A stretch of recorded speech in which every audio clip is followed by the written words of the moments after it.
हाँ, तो आज अपन एनसीईआरटी का जो फर्स्ट चैप्टर है, जो सीबीएसई कोर्स में, सीबीएसई का भी कोर्स है, फर्स्ट चैप्टर रियल नंबर, ये अपना पेंडिंग था, ये अपन पूरा कर लेते हैं।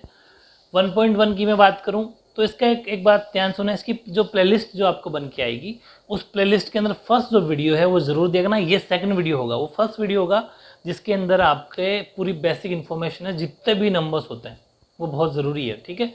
बड़ा सा वीडियो उसको देखना। इसकी मैं अगर बात करूँ, use Euclid division algorithm to find HCF, यानी कि एचसीएफ फाइंड करना है, वो भी किस मेथड से, यूक्लिड डिवीजन एल्गोरिथम। पहले तो ये बात है कि यूक्लिड विभाजन एल्गोरिथम जो है वो है क्या। ये देखो a equals to B Q plus R, ये एक तरीके जैसा मान लो कि फॉर्मूला है, इसका अपन को यूज़ करके एचसीएफ फाइंड करना है। सिंपल है। तो देखो इसके अंदर 3 क्वेश्चन दे रहेंगे, सीधे पॉइंट क्वेश्चन की बात करते हैं अपन। जैसे मैं बात करूँ फर्स्ट पार्ट की, 135 और 225 का अपन को एचसीएफ फाइंड करना है। तो सबसे पहले ये ध्यान रखना, ए जो होगा ना वो सबसे बड़ी वैल्यू होगी। जैसे मैं बात करूँ 225 बड़ा है 135 से, मानते हो इस बात को। इसका मतलब हमारे पास, और फिर ऐसे लिख देना, थोड़ी थ्योरी लिख देना, यूज या फिर according to Euclid division algorithm, यानी कि यूक्लिड विभाजन एल्गोरिथम का प्रयोग करने पर, और वो क्या कहती है, a equals to B Q plus R, ठीक है। अब मेरी बात सुनना, फिर लिख देना वेयर, तो स्टेटमेंट लिख देना, जहां a तो होगा बड़ी वैल्यू होंगे 225, b की वैल्यू होगी 135, बस सिंपल है। अब ये लिखने के बाद में ये वैल्यू इसके अंदर रख दो, यानी कि a इक्वल्स टू b, अच्छा a की जगह क्या रखना है, सबसे बड़ी वैल्यू 225, बहुत सिंपल है। b की जगह क्या रखना है, 135, b 135 है इंटू क्यू हमेशा अपन को सोचना है, यानी कि इस 135 को किससे मल्टीप्लाई करूं कि वो 225 के पास पहुंच जाऊं। तो सीधी सी बात है 1 टाइम होगा, क्योंकि 2 टाइम 270 हो जाता है, 270 हो जाता है, तो 1 होगा प्लस आर। अब मेरी बात सुनना, आर रिमाइंडर का मतलब, जब हम 225 में से 135 माइनस कर लेंगे, ये ध्यान रखना, इन दोनों का मल्टीप्लाई क्या आया, 135 है, उसको 225 में से माइनस करना है। 225 में 225 में से 135 माइनस करेंगे तो 0, 12 में से 3 गया तो 9, यानी कि 90 बच गया 90, तो 90 रिमाइंडर बच जाएगा।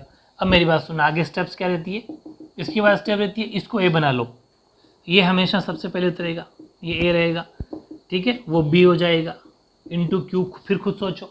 मेरी बात सुनना, एक बार तो ए जो सबसे बड़ी वैल्यू होगी वो, उसके बाद में हमेशा ये ए होता जाएगा, यहाँ वाला जो हमारे फर्स्ट वाले में बी था वो ए हो जाएगा, ठीक है, और जो रिमाइंडर था वो हमारे लिए यहाँ पर बी हो जाएगा। 90 को 1 से ही मल्टीप्लाई करेंगे तभी 135 के पास पहुँचेंगे, क्योंकि 2 में तो 180 हो जाता है, जो ज़्यादा हो जाता है। अब 90 इसमें से माइनस कर लो, मन में ही कर लेना रफली, तो 5, 13 में से 9 गया तो 4, ठीक है।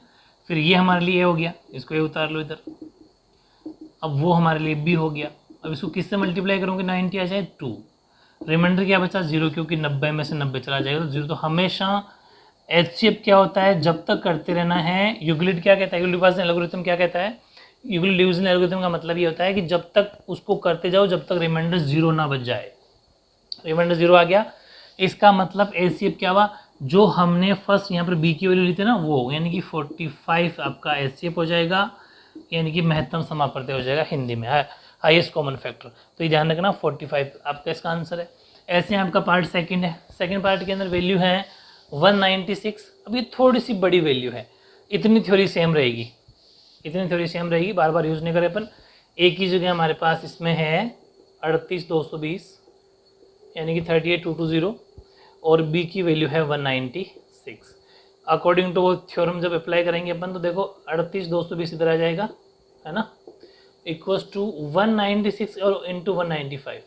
देखो ये थोड़ी डिफिकल्ट वैल्यू है, बहुत मुश्किल वैल्यू है, लेकिन अब आप प्रैक्टिस करोगे तो मैं आपको एक तरीका बता दूं। अब आप सोच रहे होंगे 196 196 को 195 से कैसे मल्टीप्लाई, इतना कैसे आइडिया लग गया। तो हमेशा सोचने वाली वैल्यू, बहुत आसान तरीका बताता हूँ, ट्रिक बता देता हूँ, इसका आपको इसके अंदर डिवाइड करना है। मेरी बात समझना आप, देखो वैसे नॉर्मली दिमाग लग जाता है अपना, रफली सोच लेते हैं कि 90 का एक बार जाएगा 90 का, लेकिन कभी कभी बड़ी वैल्यू, जैसे बहुत बड़ी वैल्यू है, तो यहाँ पर हमेशा क्या करना है कि इसका इसमें डिवाइड कर लो 196 का, ठीक है। तो 196 का जाएगा अप्रोक्स 2 टाइम, नहीं 1 टाइम ही जाएगा, 1 टाइम जाएगा, तो 196 है, 12 में 6, ठीक है, यानी कि 17 बन गए, 9 में से तो 8, 86 बन गए, और यहाँ 1। अब उतार लो नेक्स्ट नंबर 2, ठीक है। अब इसको करोगे लगभग लगभग सोचना पड़ेगा, इसको 190 समझ लो, यानी कि लगभग 9 बार। तो 9 चुके 54, 5 81, 5 81 और 5 86, 8 फिर 9 और 8 17 70 हो गया, ठीक है 17 हो गया, यानी कितनी बार गया 9 बार। 12 में 4 गया तो 8, यहाँ इसके इससे ले लो 15 में से 6 गया तो 7, 15 में से 6 गया तो 7 कैसे बचेगा, मतलब 9, और यहाँ कुछ 98 बच गया। अब उतार लो 0, ठीक है। अब इसे कितनी बार जाएगा 6 वहाँ पर, लगभग आप सोच लो इसमें 0 लास्ट में आना चाहिए, सीधी सी बात है। राउंड फिगर में 200 करें तो 5, यानी कि लगभग 5 5 6 30, ठीक है 3 45 48 4, यानी कि लगभग ये तरीका होता है 195। तो जब अटक जाओ तो हमेशा डिवाइड कर लेना, बस इसको इससे मल्टीप्लाई करेंगे तो ये आएगा। रिमाइंडर क्या बचा था, रिमाइंडर यहाँ पर अपने पास कुछ बचेगा नहीं, क्योंकि 0 कंप्लीट डिवाइड हो रहा है। तो यहाँ एचसीएफ क्या हो जाएगा 196, किससे इंटू किया था वो हमारा एचसीएफ हो जाता है। तो एचसीएफ हो गया अपना 196, काफ़ी ईजी है, ठीक है। ऐसे आपका थर्ड पार्ट बच जाता है, इसको ले लो। तो इसके अंदर सबसे बड़ी वैल्यू है 867, यानी कि ये ग्रेटर है 255 से 255 से। तो यहाँ पर हमारे पास according to Euclid division algorithm, यानी कि यूक्लिड विभाजन एल्गोरिथम का प्रयोग करने पर, तो वो कहती है a = bq + r। हमारे पास अगर वेयर जहाँ a की वैल्यू तो है बड़े वाली है 861 और b की वैल्यू 255, ठीक है। इसके अंदर वैल्यू पुट कर दो तो 867 = b हमें सोचना है, सॉरी 255 q हमें सोचना है। अब ये सोचने का तरीका आपको खुद को रफली सीखना पड़ेगा। मैं थोड़ा टेक्निक दे सकता हूँ कि इसको आप राउंड फिगर में 250 सोच लो कि ये लगभग 250 है। तो 250 को अपन, और इसको आपको लगभग 800 के समथिंग सोचना है मोटा मोटी। तो 250 को 3 बार करने पर 750 आता है 750। तो बस लगभग यही है कि 3 बार जाएगा, क्योंकि 4 बार करने पर तो 1000 प्लस हो जाता है। 1000 प्लस हमारे पास है नहीं, कॉमन सेंस ही बात है, नॉर्मल अप्लाई करना, क्योंकि ये टाइम आपको बचाना है। इसे डिवाइड करने में देखो अपन को सेकंड में कितना टाइम लगा था। तो कभी कभी मुश्किल है तो बात अलग है, हालांकि एग्जाम में बिल्कुल नॉर्मल वैल्यू आती है, लेकिन फिर भी इस डिवाइड से बचना है, क्योंकि इतना फिर टाइम वेस्ट हो जाएगा। अच्छा, इन दोनों का मल्टीप्लाई क्या आया वो तो इसमें से माइनस करना ही पड़ेगा। अब देखो कितनी स्पीड हो जाएगी ना, फिर ऑटोमेटिक कर लोगे आप। 15 16 1 के लग गई ना, 6 1 7, माइनस कर दो, 7 में से 5 गया तो वो रिमाइंडर बचेगा जो माइनस करेंगे, 2 0 और 1, ठीक है 102 बच गया अपने पास। अब यहाँ पर फिर हमारे लिए ये a बन जाएगा, यानी कि 255 a बन गया। ये हमारे लिए b बन जाएगा 102। अब देखो इसको लगभग 100 सोच लो, ये 250 सोच लो, सीधी सी बात 2 ही बार जाएगा, कॉमन सेंस। यानी कि ये हो गया 204, 204 इसमें से माइनस कर देते तो यहाँ बचाता है 51, ठीक है। इसके बाद में ये a बन जाएगा, यानी कि a = b, ये बन जाएगा b × b। q हमें सोचना पड़ेगा, सीधी सी बात है, 51 का डबल होता है ये, 2 बार जा रिमाइंडर 0। इसका मतलब एचसीएफ क्या हो गया, एचसीएफ हो गया 51, जिससे हमने मल्टीप्लाई किया था। तो सिंपल सा क्वेश्चन था फर्स्ट आपका कंप्लीट। अब देखो क्वेश्चन नंबर सेकंड, मैं एक बात बता दूं आपको छोटी सी। क्वेश्चन नंबर सेकंड थोड़ा ठीक ठाक लेवल है, क्वेश्चन नंबर 3 अलग है, उसको छोड़ो। क्वेश्चन नंबर 4 इसका थोड़ा सा अप है, मतलब इसके अंदर नॉर्मल है कि इसके रूप में दिखाओ, इसके अंदर स्क्वायर है, और जो क्वेश्चन नंबर 5 है इसके अंदर क्यूब है। अगर तीनों क्वेश्चन एक साथ पढ़ाऊंगा मैं आपको, इन्हें समझ लिया अगर आपने, स्क्वायर का मतलब वर्ग, इसमें क्यूब, क्यूब का मतलब घन, और ये है नॉर्मल, नॉर्मल का मतलब उसके ऊपर कोई पावर नहीं है, घातांक नहीं है। तीनों क्वेश्चन अगर समझ लिए तो एग्जाम के अंदर एक भी क्वेश्चन इसका नहीं छूटेगा, क्योंकि 3 के अलावा चौथा मेथड ही नहीं है 10th के अंदर, कोई तरीका ही नहीं है। इसलिए मेरी बात समझना, अपन तीनों क्वेश्चन एक साथ समझने वाले हैं, उसके बाद में थर्ड करा दूंगा, ठीक है। पहले ये समझो, ये कहना क्या चलो, बहुत इंपॉर्टेंट क्वेश्चन है, हर बार एग्जाम में आता है, हर बार पेपर उठा के देख लेना। Show that any positive integer is of the form 6q + 1 6q + 3 6q + 5 where q is some integer. दर्शाइए कि कोई भी धनात्मक पूर्णांक इसके रूप का होता है जहाँ q कोई पूर्णांक है। मेरी बात समझना, हमें कुल मिला के टोटल इनको ऐसा दिखाना है, ठीक है। तो एक बात बताऊं मैं आपको कि हम अगर बात करें अकॉर्डिंग टू यूक्लिड डिवीजन, क्या बोलते हैं उसको, लेमा, यूक्लिड डिवीजन एल्गोरिथम, यानी कि हिंदी में भी यही कहते हैं यूक्लिड विभाजन एल्गोरिथम। तो ये जो यूक्लिड विभाजन एल्गोरिथम है इसका यूज अपन करते हैं, ये कहता है a = bq + r। मेरी बात को अच्छे समझना, राइट। अब हमें इसको दिखाना है 6q + 1, तो हमेशा हमें रखना इसी में है। लेकिन एक बात का ध्यान रखना, मैं आपको इसमें छोटी सी बात बताऊं कि हमेशा b की वैल्यू होगी जो q के साथ मल्टीप्लाई में है। हमारे पास मैं अगर बात करूं, देखो मेरी बात समझना, थोड़ी सी इसमें थ्योरी लिखनी पड़ेगी। थ्योरी ये रहेगी, पहली लाइन ये लिखना, आप सबसे पहले इधर आ जाओ। Let a is a positive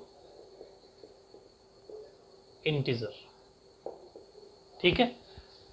माना a एक धनात्मक पूर्णांक है, a को हमें एक पॉजिटिव इंटीजर मान के चलना है, ठीक है। रही बात b की, b की वैल्यू हमेशा वो होगी जो 6 के साथ मल्टीप्लाई में, मतलब सॉरी, जो भी q के साथ मल्टीप्लाई में होगा। हो सकता है चौथे फोर्थ क्वेश्चन के अंदर यहाँ पर 9q हो, 3q, कुछ भी हो सकता है। जो q के साथ मल्टीप्लाई में है ना, मेरी बात समझ लो, जो q के साथ गुणा में है, मल्टीप्लाई में है, वो हमेशा क्या होगा, b की वैल्यू होगी। तो b की वैल्यू ये हो गई। a हमें खुद को मानना है। रही बात r की, इस वाले r की, r बड़ा इंपॉर्टेंट है। r को लिखने का तरीका सिखाता हूँ। r की जो वैल्यू होगी एंड r की जो वैल्यू होगी वो हमेशा 0 से तो बड़ी होगी या होगी बराबर, इक्वल। और दूसरी बात समझना, लेकिन इस जो भी b की वैल्यू होगी, मतलब जो भी q के साथ मल्टीप्लाई में है, उससे हमेशा छोटी होगी। तो देखो इसका मतलब 6 बड़ा है, मतलब r 6 से छोटा है, 0 के बराबर या 0 से बड़ा। इट मीन्स का मतलब अर्थात r की वैल्यू 0 हो सकती है, 1 हो सकती है, 2 हो सकती है, 4, 5, 3 है ना, 6 तक हो सकती है, लेकिन 6 से ज़्यादा नहीं हो सकती। 6 से छोटी होगी, इसका मतलब 6 नहीं हो सकती। 6 से छोटी का मतलब 6 नहीं होगा। इतनी सारी थ्योरी आपको सबसे पहले लिखनी है। उसके बाद according to Euclid division algorithm, Euclid विभाजन एल्गोरिथम, इसके बाद इधर आना। अब इसको अप्लाई करना। अब a की जगह क्या रखेंगे अपन, a तो a ही रहेगा, क्योंकि वो तो हमने नंबर माना है, जैसे अपन x मानते हैं। b की जगह 6, q। अब मेरी बात सुनो, ये जो भी वैल्यू रख रहे हैं अपन, अब हमें दिखाना कैसा है, हमें दिखाना है सबसे पहले 6q + 1। इसका मतलब हम r की वैल्यू वही लेंगे जैसा हमें दिखाना है। अगर हमें यहाँ पर 6q + 1 नहीं दिखा के सिर्फ 6q दिखाना होता, ये भी बोर्ड में पूछा गया है, 3q, 6q, 5q, तो फिर हम r की जगह क्या लेते, 0 लेते। समझ में आ गया आपके। लेकिन फिलहाल ये हमें नहीं दिखाना, हमें 6q + 1 दिखाना है।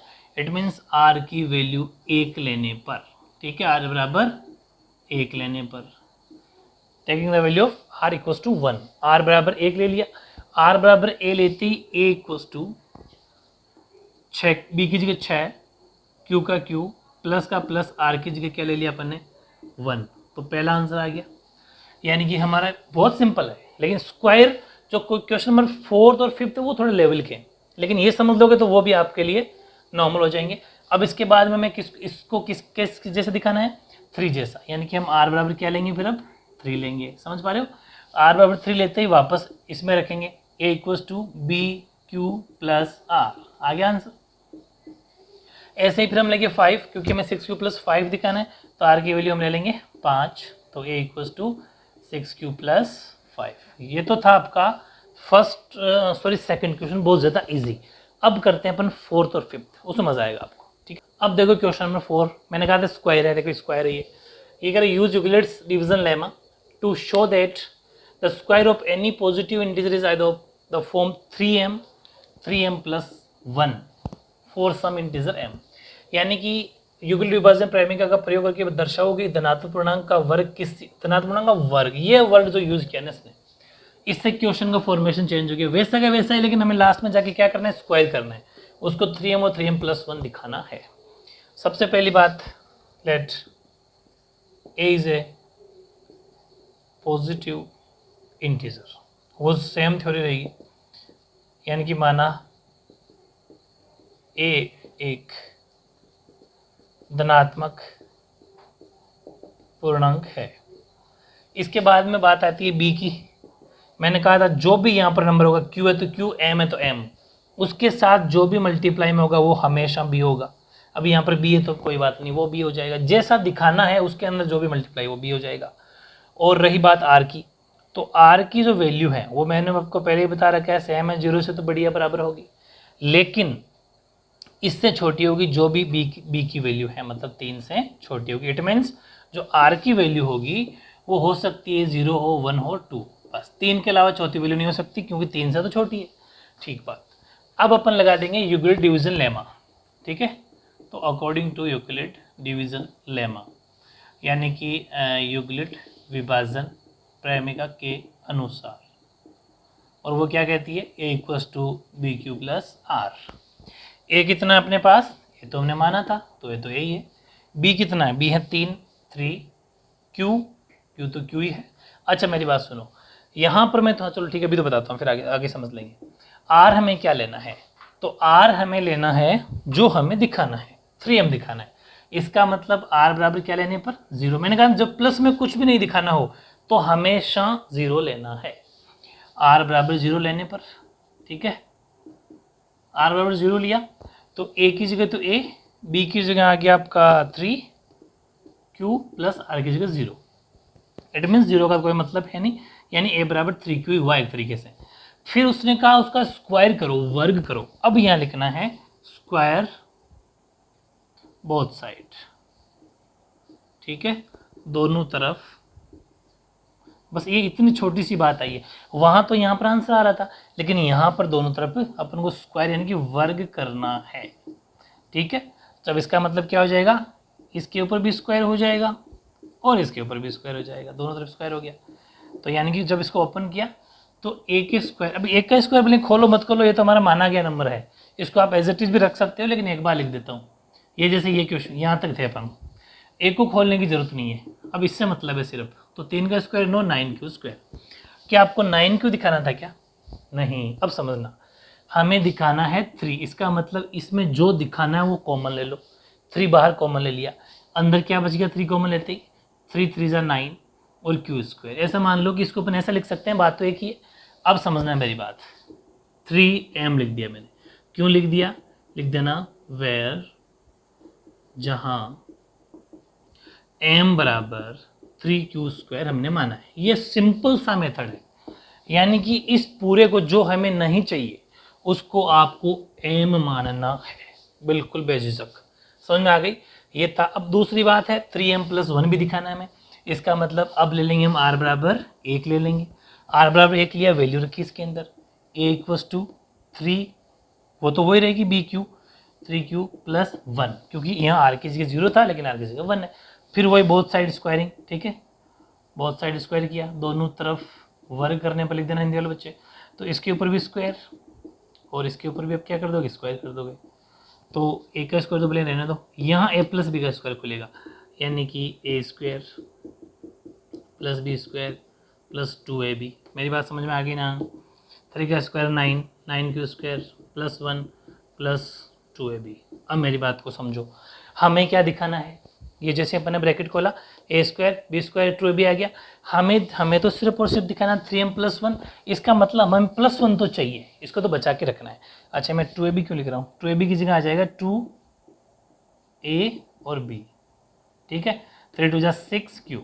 ठीक, हाँ हमें क्या दिखाना है, 1। तो एक बात और समझना, क्या इसको अपन ऐसा लिख सकते हैं क्या, 9q square plus 6q plus 1, side में लिख दो 1 को, क्या फर्क पड़ता है। अब सिर्फ इन दोनों में, मेरी बात को समझते रहना, इन दोनों में वो चीज़, उतनी चीज़ कॉमन लेनी है जो हमें बाहर रखनी है। बाहर हमें क्या रखनी है, 3 रखना है, तो 3 को हमने ले लिया कॉमन, तो अंदर क्या बच गया, 3 3 जा 9 q स्क्वायर, फिर 3 2 जा 6, यानी कि अपन ने सिर्फ ब्रैकेट जो मैंने बनाया ना उसमें 3 कॉमन लिया है, तो 3 3 जा 9 q स्क्वायर प्लस 3 2 जा 6 और q, बाहर रह गया 1। अब मेरी बात समझना, 3, इस पूरे को क्या मान लेंगे अपन, m प्लस 1 लिखना पड़ेगा साइड में, where 3q square plus 2q बराबर m। इसको हमने क्या माना, इक्वल्स टू m माना है।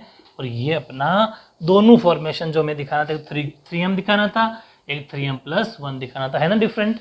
ये था स्क्वायर। अब समझोगे ना आप इसका 5th क्वेश्चन, वो और भी टॉप क्लास क्वेश्चन है। कोई बच्चे स्क्रीनशॉट ही कह रहे थे, स्क्रीनशॉट लेना चाहो तो आप ले लो। ठीक है, ये है आपका क्वेश्चन नंबर 5, क्यूब वाला, घन वाला। यूज वही सेम टू सेम क्वेश्चन है, बस एक वर्ड आपको नजर आएगा क्यूब। फर्स्ट वाले में कोई वर्ड नहीं दिखा आपको, सेकंड में आपको स्क्वायर दिखा, थर्ड में आपको क्यूब दिख गया, यानी कि घन दिखेगा। हिंदी वालों को कहा है घन, ये रहा। दिखाना है 9m plus 1, 9m plus 8। Very important, इसमें 2 बातें सीखने को मिलेगी। देखो क्या, थोड़ी सी थ्योरी लिखेंगे, let a is a positive integer, हाँ ए लेना है, ए है, a is a positive integer, यानी कि माना ए एक धनात्मक पूर्णांक है और b की वैल्यू हो जाएगी जो m के साथ मल्टीप्लाई में है, तो b हो जाएगा 9। रही बात r की, तो मैंने आपको बता दिया r 0 से बड़ा या बराबर होगा, कौन, r, लेकिन किससे छोटा होगा, जो m के साथ मल्टीप्लाई में है, यानी कि 9 से। इट मीन्स r की वैल्यू चलेगी 0 1 2 3 4 8 तक चलेगी, ठीक है, 8 तक हम यहाँ पर वैल्यू ले सकते हैं। अब बात आई हमें दिखाना क्या है, हमें दिखाना है 9m। अब यहाँ पर मैं आपको दो बातें सिखाता हूँ। देखो एक वर्ड यूज हुआ है इसके अंदर क्यूब, बहुत परफेक्ट स्टडी करनी है, मेरी बात को समझोगे तो 100 आउट ऑफ 100 है। देख लो आरबीएससी के अंदर टोटल पेपर अपना आ रहा है, सब कुछ वही आएगा जो आपके हो, इसलिए मैं जो कह रहा हूँ वही करना। क्यूब का मतलब होता है, जैसे हमें दिखाना है 9m, पहले थोड़ा बेसिक नॉलेज सीखो, फिर हमें दिखाना है 9m प्लस जो भी दिखाना है, उससे क्या मतलब, हमें दिखाना 9m है, मतलब कहने का ये है। अब मैं यहाँ पर अगर एक r की जगह वैल्यू रखूँगा 8 या 9, क्योंकि हमें दिखाना 9m प्लस 8, 9m प्लस 8, 8 का मतलब जो यहाँ होता है वो हम r लेते हैं, तो अगर r की वैल्यू 8 ली तो फिर वैल्यू सही है, गलत नहीं है, लेकिन फिर अब इसका जब क्यूब करेंगे, भाई इसके अंदर क्या करना है, क्यूब करना है, सेकंड में स्क्वायर करना है, तो जब इसका क्यूब करेंगे तो थोड़ी सी वैल्यू बड़ी बन जाएगी, मुश्किल बन जाएगी, जबकि हमें लाना 9m प्लस 8 है। तो क्यों ना एक टेक्निक और है, मैं आपको एक तरीका और बताता हूँ, कि अगर अपन r की जगह 2 ले लें, r की जगह 2 ले लें, तो 2 का क्यूब भी तो 8 होता है। समझ में आ गई कैसे, कि हम रखेंगे 9m प्लस 2, इसका करेंगे क्यूब, तो हमें ये 8 दे देगा जब a प्लस बी का क्यूब खोलेंगे। यानी कि जब हमें 2 8 दे रहा है तो 8 से 8 लाने का क्या मतलब, क्योंकि 8 का क्यूब होगा 512, फिर कॉमन लेना पड़ेगा, वो मुश्किल पड़ता है, गलत नहीं है, लेकिन कहीं कहीं पर थोड़ा सा दिमाग अपन को लगाना है, इसलिए हम यहाँ पर ध्यान रखना, r की जगह में जब 2 लूँ ना तो आप कंफ्यूज बिल्कुल भी मत होना। जैसे मैं यहाँ बात करता हूँ इसकी, सबसे पहले हमें दिखाना 9m, तो समझ गए होंगे आप, r क्या लेंगे, वेरी गुड, 0 लेंगे, क्योंकि प्लस में कुछ भी नहीं है, r 0 लिया तो a equals to B Q plus r के अंदर वैल्यू रखी, तो a तो a ही है, b की जगह क्या रहा अपना 9, तो 9, q की जगह q प्लस r की जगह 0।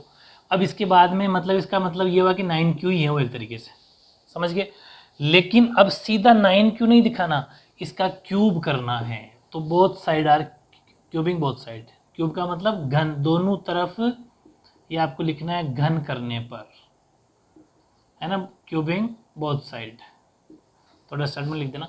इसका मतलब ये होता है कि हमें इसको खोलना है, ए क्यूब, अब यहाँ पर है 9 क्यू का क्यूब, तो 9 का क्यूब होता है 729 और क्यू का हो जाएगा क्यू क्यूब, समझ पा रहे हो, बस क्योंकि इसका प्लस मत है नहीं तो सीधा ही खुल जाएगा 729 क्यू क्यूब। तो यहाँ वैल्यू क्या निकल गई, क्या आपको 729 क्यू क्यूब दिखाना था क्या, नहीं, हमें तो 9 दिखाना है, तो m के साथ जो मल्टीप्लाई में है उसको कॉमन ले लो, ऐसा ही मैंने सेकंड में बताया था आपको, इसका मतलब 9, ऐसा ही थर्ड में बताया, सॉरी फोर्थ में, तो 9 अगर कॉमन ले लिया तो अंदर बच गया 81, क्योंकि जो कॉमन लेते हैं उसका अंदर डिवाइड करते हैं, 9 8 जा 71 72 और 9 हो जा 9, और क्यू क्यूब का क्यू क्यूब, इसको ऐसा लिख सकते हैं, ठीक है, ऐसा लिख सकते हैं, तो 9 का तो 9, और इस पूरे को अपन क्या मान लेना है m, तो लिख देना वेयर जहां 81 क्यू क्यूब बराबर हमने माना है m, ठीक है, ये तो हो गया अपना फर्स्ट पार्ट। फिर हम लेंगे 9m प्लस 1 के लिए, यानी कि हम r बराबर लेंगे अब 1, जो हमें दिखाना है वो, समझ गए। फिर formula a equals to B Q plus r वाला, यूक्लिड एल्गोरिथम लेमा या फिर यूक्लिड डिवीजन लेमा, कुछ ही बोल दो। अब a की जगह तो a, b का मतलब 9 q प्लस 1, फिर दोनों तरफ क्यूब करेंगे अपन, दोनों तरफ घन करने पर, तो दोनों तरफ जैसे ही बहुत साइड क्यूब करेंगे तो a का भी क्यूब हो जाएगा और 9q प्लस 1 का भी क्यूब हो जाएगा, समझ में आ गई आपकी बात। इसको अपन खोल लेंगे, तो इसको तो छेड़ो मत, ये तो नंबर अपने सोचा हुआ है। अब मैं आपको छोटी सी बात फिर बता दूँ, फॉर्मूले हालांकि आपको याद होंगे। ए प्लस बी का क्यूब कौन बता रहा है? ठीक है, मन ही मन बता लो। ए प्लस बी का क्यूब क्या होता है? A cube plus B cube plus 3a² B plus 3ab²। ये फॉर्मूला आपको लर्न होना चाहिए। ये अपन यहाँ पर अप्लाई कर देंगे। तो देखो यहाँ अपने अप्लाई कर रहे हैं, A cube plus B cube plus 3a² B plus 3ab²। ठीक है, 9 का क्यूब होता है 729 क्यूब, 1 का क्यूब 1। ध्यान से खोलना, 9 पहले 9 क्यू का स्क्वायर खोलना, तो ये हो गया 81 क्यू²। 81 को करना 3 से किया तो ये हो गया 243, 243 क्यू² आ गया। ठीक है, थोड़ी स्पीड बढ़ा लेना। ऐसे इसको करना, 1 का स्क्वायर तो 1 ही होता है, कोई मतलब नहीं। 3 9 27 क्यू आ गया यहाँ से। ठीक है, इसके बाद इधर देखो स्पेस कम है इसलिए थोड़ा एडजस्ट करना। अब नेक्स्ट बात आती है, हमें सिर्फ 1 को बचाना, तो 1 को रख दो साइड में, यानी कि 729 क्यूब 243 क्यू² और 27 क्यू और 1 को रख दो बिल्कुल साइड में, क्योंकि उससे हमें बचाना है। अब इस पूरे के अंदर हमें सिर्फ और सिर्फ 9 कॉमन लेना है, क्योंकि हमें 9 दिखाना है, उसको मत देखना। बस इतने से हमें 9 कॉमन लिया अपन ने। 9 का भाग देते जाओ, डिवाइड करते जाओ, जो कॉमन लेते उसका डिवाइड करना है। 981 यहाँ आ गया, 9 के टेबल बोल दो, 9 2 जा और 9 7 जा, यानी 9 दूनी 18 बच गए, 9 7 63। ठीक है, 9 7 जा 63। इसके बाद में यहाँ 9 3 जा 27 और क्यू का क्यू और 1 रह गया 12। पूरे को हम क्या मान लेंगे? m, यानी कि 9 और ये पूरा का ब्रैकेट वाला हो गया m प्लस 1 लिख देना, वेयर, यानी कि जहाँ ये पूरा का पूरा, यानी कि 81 क्यूब 27 क्यू² प्लस 3 बराबर m। ये हम ऐसा हमने माना है। आ गया आंसर, यानी कि पहला आंसर तो आ गया था, ये कहाँ गया 9m, ये, और दूसरा आ गया ये, 2 तो आ गए। अब है तीसरा, जो मैंने आपको पहले ही बता दिया, दिखाना 8 है लेकिन लेंगे 2। समझा दिया ना, फर्स्ट क्लास। अब आपकी दिक्कत नहीं आएगी। r बराबर 2, r 2 लिया तो a equals to B Q plus R. A की जगह रख दिया अपन ने a, b है हमारा 9 क्यू प्लस 2 का, चलो अभी तो सेकंड लाइन में रखना पड़ेगा ना। इसके बाद हमें दोनों तरफ क्यूब करने पर, तो बहुत साइड यार जब क्यूब करेंगे तो a का भी क्यूब और 9 क्यू प्लस 2 का भी क्यूब, a प्लस बी का क्यूब फिर लग जाएगा ये वाला फॉर्मूला, यानी कि a क्यूब तो एज इट इज पड़ा रहेगा। इसमें लगाओ a cube plus B cube 3a² b plus 3ab²। ठीक है, तो देखो 9 का हो गया 81 क्यूब 8, ये आपका हो गया 3, यहाँ 81 यहाँ मिल जाता है आपको, 81 को करोगे 3 से तो 243 यहाँ मिल जाते हैं, इसका दुगना 2 और है ना, तो 6 8 4 486 है ना। थोड़ी प्रैक्टिस करना, अपने आप ठीक हो जाएगा मामला। 486 आए थे ना, 486 क्यू²। यहाँ देखो, यहाँ अपन ने लगाया 3a, क्या लगा दिया, ब्रैकेट थोड़ी आएगा, 3a² भी 3ab²।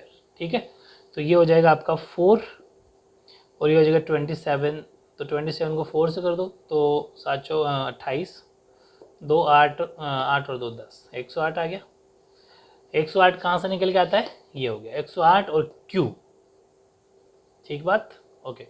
अब समझना मेरी बात को, हमें 8 को बचाना है तो 8 को लिख देते हैं साइड में, तो 81 क्यूब 486 क्यू², 108 क्यू और 8 बिल्कुल साइड में। इसमें आपको पता लगी हो क्या कॉमन लेना है? 9 लेना है, 9 ले लिया कॉमन, 9 1 जा 9, 9 9 जा 81 सॉरी, और क्यूब यहाँ 9 5 45। ठीक है, बच गए 3, 9 चौक 36, 9 4 जा 36।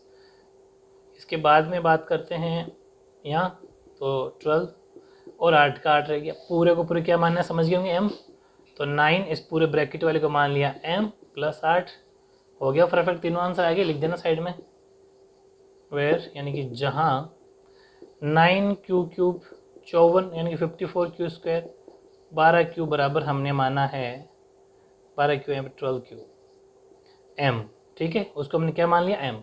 तो इस तरीके से बहुत ही शानदार तरीका है ये, और मुझे नहीं लगता आपको मुश्किल लगा होगा। ये था आपका क्वेश्चन नंबर 5। अब जो फोर्थ बच गया था वो कर लेते हैं। ये तीनों एक साथ करने से क्या कि पूरी दिमाग खुल जाएगा, एक भी क्वेश्चन बोर्ड में अब आपका नहीं छूटेगा। डन। क्वेश्चन नंबर 3 देखो, सिंपल सा क्वेश्चन था, तो डिफरेंट था इसलिए मैंने चौथे, पांचवें और सेकंड के साथ नहीं करवाया। ये कह रहा है कि an army contingent of 616 members is to march behind an army band of 32 members in a parade. यानी कि एक आर्मी की जो टुकड़ी है वो 616 सदस्यों की है, और वो परेड कर रही है, मार्च कर रही है, मतलब कि परेड कर रही है किसके पीछे, एक 32 मेंबर्स का, एक 32 जनों का एक आर्मी का बैंड उसके पीछे, ठीक है। The two group are to march in the same number of columns, दो सदस्य बन गए, दो समूह बन गए, एक तो आर्मी का, एक बैंड का, दोनों बिल्कुल फिक्स कॉलम में, मतलब एक ही उसमें सेम नंबर ऑफ कॉलम्स के अंदर अपनी परेड कर रहे हैं। तो what is the maximum number of columns in which they can march. देखो मैक्सिमम वर्ड पूछा उसने, सबसे बड़ी बात है जब भी मैक्सिमम पूछे ऐसे क्वेश्चंस में, यानी कि हाईएस्ट पूछे, अधिकतम पूछे, तो हाईएस्ट कॉमन फैक्टर निकलेगा। तो थोड़ी थ्योरी वर्ड लिख देना कि कितने आर्मी के मेंबर्स हैं, ठीक है, और कितने बैंड के मेंबर्स हैं, 2 लाइन वो हो जाएगी।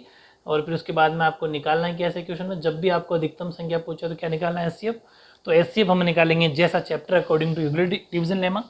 तो according to Euclid division lemma यानी कि विभाजन, सॉरी क्या बोलते, यूक्लिड विभाजन प्रेमिका के अनुसार, ठीक है। और वो क्या कहती है, A equals to B Q plus R. A की वैल्यू क्या होगी, मैंने आपको कहा भी था, ए वो होगा जो सबसे बड़ा होगा, बड़ा है 616, तो 616 जहाँ, और बी क्या होगा जो सेकंड है 32 वाला। दो ही मेंबर है, दो ही ग्रुप है, 2 ग्रुप्स। इसका मतलब फॉर्मूला में वैल्यू अगर पुट करें तो 616 बराबर 32, और इसके बाद तो हमें सोचना ही है, ऐसा नंबर सोचो कि इसको राउंड फिगर में आप 30 मानो, ये 30 है, 30 को किससे मल्टीप्लाई करूँगी 600 आ जाए, सीधी सी बात, 30 को 20 से करने पर 600 आता है, लेकिन 20 करेंगे तो थोड़ा सा ज़्यादा हो जाएगा, इसका मतलब 19 से इसको मल्टीप्लाई कर लो। तो इसको अपन 19 से मल्टीप्लाई करेंगे तो आएगा 19 2 38, ठीक है, नहीं 19 2 38, और 29 57 और 3 60, 608 आ रहे। इसका मतलब बिल्कुल सही है, 19 बार कर दो 608 का मतलब इसमें से माइनस करना होता है, तो 8 हमारा रिमाइंडर बच जाएगा, ठीक है। देन इसके बाद हमारे पास ये ए हो जाएगा, यानी 32 ए हो जाएगा, ये बी हो जाएगा, ठीक है। सॉरी वो क्या बोलता हूँ, रिमाइंडर भी हो जाता है, 8 इंटू किससे मल्टीप्लाई करूँ 4 से, तो रिमाइंडर 0, यानी कि रिमाइंडर हमेशा बी बन जाता है और ये हमारा ए बन जाता है, और सीधा सीधा 32 आ रहा था, रिमाइंडर 0 बच गया, तो एचसीएफ कितना हो गया, एचसीएफ हो गया जो जिससे मल्टीप्लाई किया था, यानी कि 8 आपका एचसीएफ हो जाएगा। तो उसने पूछा highest what is the maximum number of columns, तो यानी कि लिख देना therefore the maximum number of columns are 8, अतः अधिकतम समूह की संख्या बराबर 8 आपका आंसर हो जाएगा। इस तरीके सिंपल से आपकी 1.1 कंप्लीट।